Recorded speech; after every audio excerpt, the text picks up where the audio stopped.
નમસ્કાર વિદ્યાર્થી મિત્રો, આપ સૌનું હાર્દિક સ્વાગત છે મારી YouTube ચેનલ પર કે જેમાં ધોરણ 12 SPCC વિષયના 3 ગુણના અને 4 ગુણના પ્રશ્નોના વિડિયોની આપણે શરૂઆત કરી છે. તો 3 ગુણના પ્રશ્નોની આપણે એકાદ વિડિયો અત્યારે હાલ મૂકેલો છે. બીજા કન્ટિન્યુ આપણે હમણાં 3 ગુણના સંદર્ભમાં કન્ટિન્યુ રાખવાના છીએ, પણ ભૂલાય નહીં.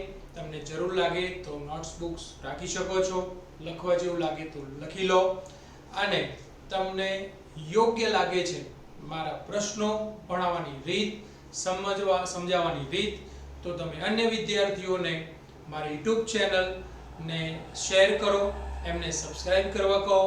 આપ જુઓ છો રેગ્યુલર, સમજો છો તો લાઈક કરો, જરૂરી કોમેન્ટ મને મળે એ પણ આવશ્યક, અને ખાસ ગામડાના વિદ્યાર્થીઓ સુધી પહોંચે. જો જેટલા પણ મારા ફ્રેન્ડ સર્કલની અંદર અથવા ટીચર્સ જે છે, જે એઝ અ ટ્યુટર તરીકે ટ્યુશનમાં સંકળાયેલા છે, એવા પણ કેટલાક મિત્રો મારા વિડીયોને જોઈ રહ્યા છે.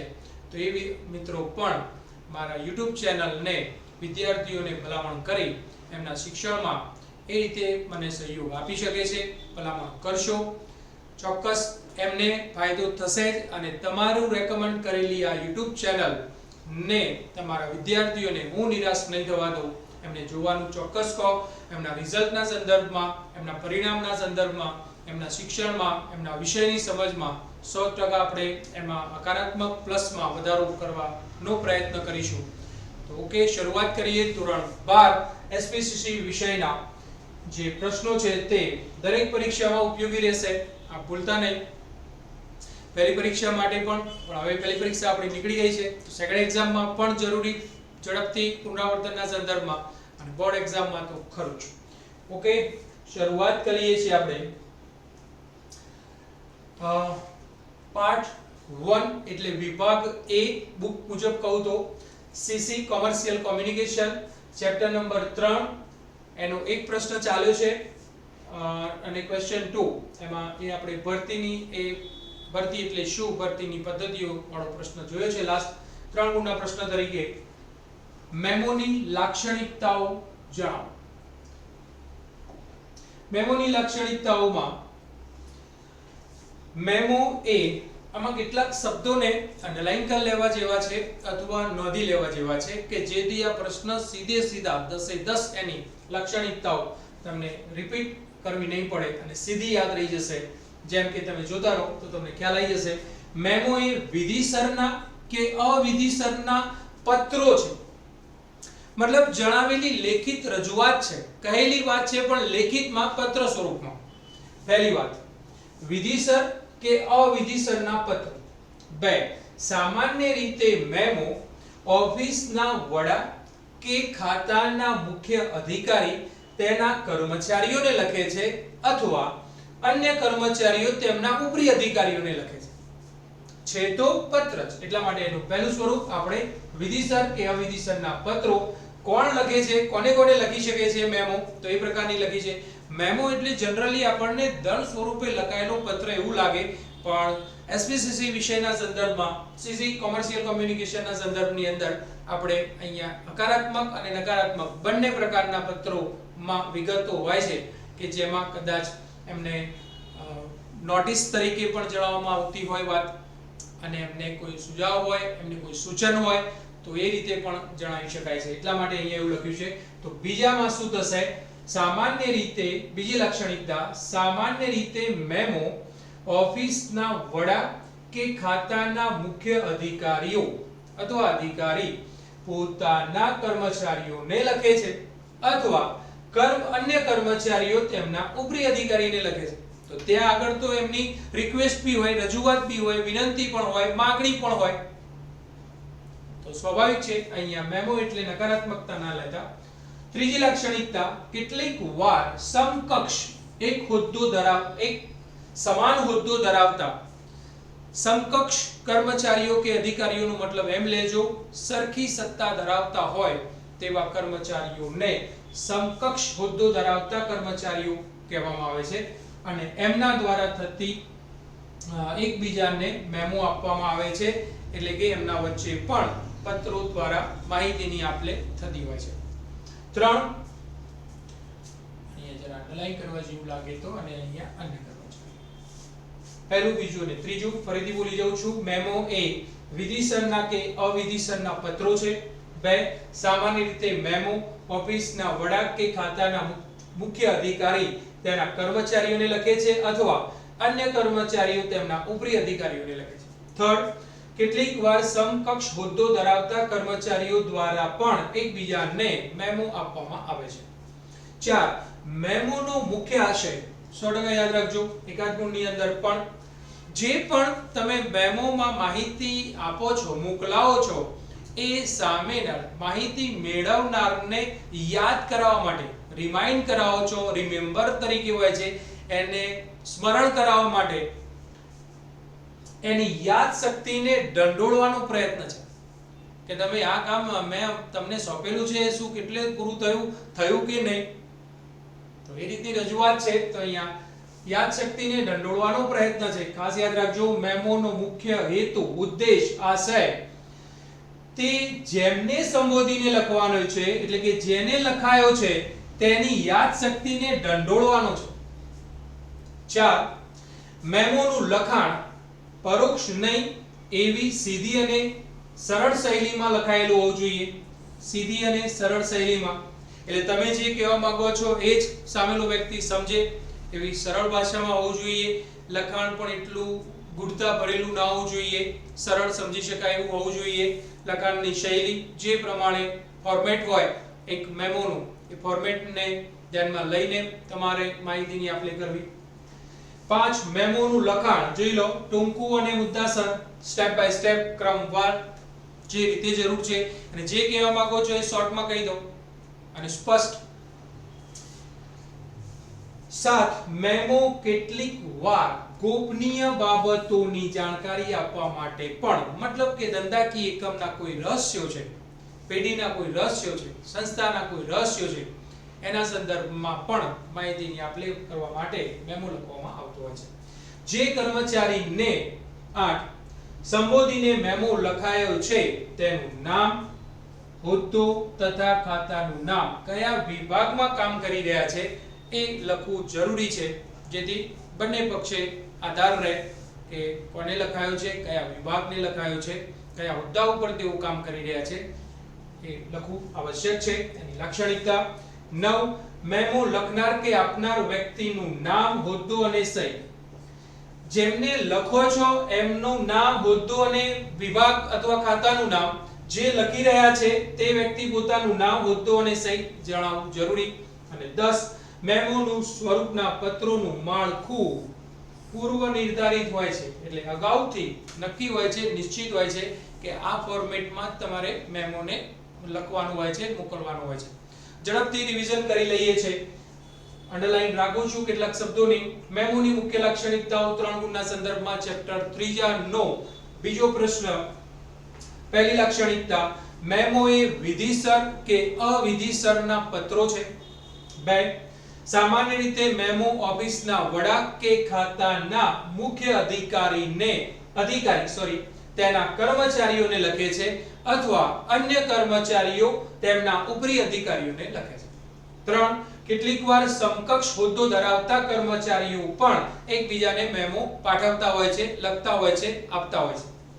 4 મેમોનો મુખ્ય આશય, જેમને મેમો લખાયો છે જેમને સંબોધીને મેમો લખાયો છે તેમની યાદ શક્તિને દંડોળવાનો છે હેતુ. 5 મેમોનું લખાણ સીધી અને સરળ શૈલીમાં હોવું જોઈએ. પરોક્ષ રીતે ઇનડાયરેક્ટલી ગૂંચવણ ભર્યું એવું બધું ના હોવું જોઈએ, સરળ હોવું જોઈએ. 6 મેમોનું લખાણ પણ ટૂંકું અને મુદ્દાસર, વિગતવાર અને મુદ્દાસર. 7 મેમોમાં કેટલીક વખતે ધંધાકીય એકમની, સંસ્થાની, વિભાગની ગોપનીય બાબતો જે ગુપ્ત હોય છે, સિક્રેટ હોય છે, એવી બાબતોની જાણકારી આપવા માટે પણ મેમો લખવામાં આવે છે. મેમો જેમને લખાય છે એનું નામ, એનો હોદ્દો અને કયા વિભાગમાં કે ખાતામાં કામ કરી રહ્યા છે એ વિભાગનું નામ લખવું આવશ્યક. મેમો જે લખે છે, આપનાર વ્યક્તિ જે મેમો લખે છે, આપે છે, એ વ્યક્તિએ શું લખવાનું રહેશે? એનું પોતાનું નામ, સહી અને તેના હોદ્દો, કયા હોદ્દામાં કામ કરી રહ્યા છે. અને 10 મેમોના સ્વરૂપના પત્રોનું માળખું અગાઉથી નક્કી હોય છે એ જ રીતે તમે ફોર્મેટમાં લખી શકો છો. જેમ ખાલી સમજવા માટે ધ્યાન દોરું છું, મેમોના સ્વરૂપમાં ખાલી રેફરન્સ ઉદાહરણ બેસે એટલા માટે કે જેમ તમે સ્કૂલમાં ગેરહાજર રહો તો તમારા દ્વારા લખાતી, તમારા વાલી દ્વારા લખાતી રજા ચિઠ્ઠી એક પ્રકારનું વિદ્યાર્થીઓ તરફથી એમના ક્લાસ ટીચરને લખાયેલી એક માહિતી છે, એક નોટિસ છે, માહિતી છે, મેમો છે એમ કહી શકીએ આપણે. ઓકે, આમ તો મેમો અને નોટિસના સંદર્ભમાં અલગ અલગ છે, પણ સમજવા માટે કોમ્યુનિકેશન સીસી ના સંદર્ભમાં મેમોની લાક્ષણિકતાઓ. ત્યારબાદ આગળના પ્રશ્ન તરફ વળીએ છીએ. પાઠ 1 છે, ચેપ્ટર 3 છે અને પ્રશ્ન નંબર છે 3. બઢતી અંગેના કારણો. અહીંયા એવું લાગે 3 ગુણભાર છે તો બઢતીનો અર્થ લખી લેજો. મેં અહીંયા નથી લખ્યું પણ બઢતીનો અર્થ લખવો જોઈએ અને ત્યારબાદ તમારે એની એ કરવી જોઈએ. બઢતીનો અર્થ, ત્યારબાદ બઢતી આપવાના કારણોની રજૂઆત, 5 કારણો એના રજૂ કરવા જોઈએ. ઓકે, 5 એના બઢતી માટેના. બઢતી એટલે શું? બઢતી, પ્રમોશન એટલે શું? તો કર્મચારી, અધિકારી, વ્યક્તિ જે હોદ્દા ઉપર છે એ વર્તમાન હોદ્દા ઉપરથી ઊંચા અને લાભદાયી હોદ્દા પર મૂકવાની પ્રક્રિયાને બઢતી કહેવામાં આવે છે, પ્રમોશન કહેવામાં આવે છે. રિપીટ કરું છું, વ્યક્તિ, કર્મચારી, અધિકારી વર્તમાન જે હોદ્દા ઉપર છે એ વર્તમાન હોદ્દા ઉપરથી ઊંચા અને લાભદાયી હોદ્દા પર મૂકવાની પ્રક્રિયાને બઢતી કહેવામાં આવે છે. બઢતીને કારણે કર્મચારીને પ્રોત્સાહન તો મળે છે પણ સાથે સાથે તેની સત્તા, જવાબદારી, પગાર વગેરે બાબતોમાં પણ વધારો થાય છે. બઢતીની અસરોના સંદર્ભમાં યાદ રાખવા માટે. ઓકે, પેઢી કે સંસ્થામાં કર્મચારી ને નીચે દર્શાવેલા કારણોસર બઢતી આપવામાં આવે છે. એક પછી એક જોતા રહીશું આપણે. બઢતી માટેનું પહેલું કારણ, કર્મચારી નોકરીના નક્કી કરેલ વર્ષો પૂરા કરે છે. એટલે તમને ખ્યાલ હશે દીકરાઓ, કોમર્સના સ્ટુડન્ટ છો, ક્યાંક ને ક્યાંક તમને સ્કૂલ તરફથી અથવા જ્યાં પણ ક્લાસ ટ્યુશનમાં જાઓ છો ત્યાં આગળ તમને થોડું પણ શેર કર્યું હોય શિક્ષકો દ્વારા, ટ્યુટરો દ્વારા કે બઢતી એ બે રીતે આપી શકાય. એક સમયના આધારે આપી શકાય, એટલે સમય જે પસાર કર્યો છે કંપનીમાં કર્મચારીએ એના આધારે બઢતી આપી શકાય. અને બીજું છે આવડત, સ્કિલ ઉપર. જરૂરી નથી કે એ કેટલા સમયથી કંપનીમાં કર્મચારી કામ કરી રહ્યો છે, એનામાં આવડત છે, એની એબિલિટી છે, તેને પ્રમોશન આપી દેવામાં આવે. એ અન્ય કર્મચારીઓ, અગાઉના જૂના કર્મચારીઓ કરતા ઝડપથી, ગુણવત્તાસભર, સારી રીતે કામ કરી રહ્યો છે તો એવા વ્યક્તિને બઢતી આપવામાં આવે છે. તો એ સ્કિલ બેઝ ઉપર થયું. અને એક બીજી બોલાય છે સમય, એટલે નોકરી કેટલા સમયથી કરી રહ્યો છે એ પ્રમાણે એમને પ્રમોશન અમુક સમયના અંતરે મળતું રહેતું હોય છે. મોટાભાગે ગવર્મેન્ટ વિભાગોની અંદર મોટાભાગે સમયને ધ્યાનમાં રાખીને પ્રમોશન અપાતા હોય છે, કારણ કે એ લોકો અનુભવને ધ્યાનમાં લેતા હોય છે કે વ્યક્તિ, કર્મચારી, અધિકારી અનુભવ છે તો એના આધારે એને પ્રમોશન આપતા હોય છે. ટૂંકમાં અહીંયા પહેલી વાત, બઢતી આપવાનું એક કારણ, નોકરીના નક્કી કરેલા વર્ષો પૂરા કરે ત્યારે બઢતી આપવામાં આવે છે. નંબર 2, કર્મચારી વધારાની કોઈ શૈક્ષણિક કે ટેકનિકલ લાયકાત મેળવે છે. એટલે જે એના ડિપાર્ટમેન્ટલ અથવા જે હોદ્દા ઉપર કામ કરી રહ્યા છે એ તો છે જ એમની પાસે નોલેજ, પણ તે વર્તમાન આધુનિક જમાનાના સંદર્ભમાં એ વધારાની કોઈ શૈક્ષણિક કોઈ લાયકાત બનાવે છે અથવા મેળવે છે, અથવા કોઈ ટેકનિકલ. સમજો કે તમને ખ્યાલ હશે બેન્કિંગ સેક્ટરની અંદર જ્યારે મેન્યુઅલ બેન્કિંગ હતું, મતલબ કે ચોપડાઓમાં બેંકોના વ્યવહારો, ખાતા ઉપાડવામાં આવે, ખાતેદારો દ્વારા થતા વ્યવહારોની નોંધ મેન્યુઅલી ચોપડામાં રાખવામાં આવે, તો એ વખતે જ્યારે આધુનિકીકરણ થયું, કમ્પ્યુટરાઇઝેશન થયું, ત્યારે જે પણ બેંકમાં કામ કરતા હતા એ બધાને કમ્પ્યુટર અંગેનું ટેકનિકલ નોલેજ લેવું પડેલું. તો સ્વાભાવિક છે જે પણ વર્તમાનમાં કર્મચારી છે એ આવી કોઈ વધારાની શૈક્ષણિક અથવા ટેકનિકલ લાયકાત પોતાનામાં એડ કરે છે તો એ કારણસર એને બઢતી આપવામાં આવશે. પહેલું છે નોકરીના નક્કી કરેલા સમય મતલબ કે વર્ષો પૂરા કરે છે.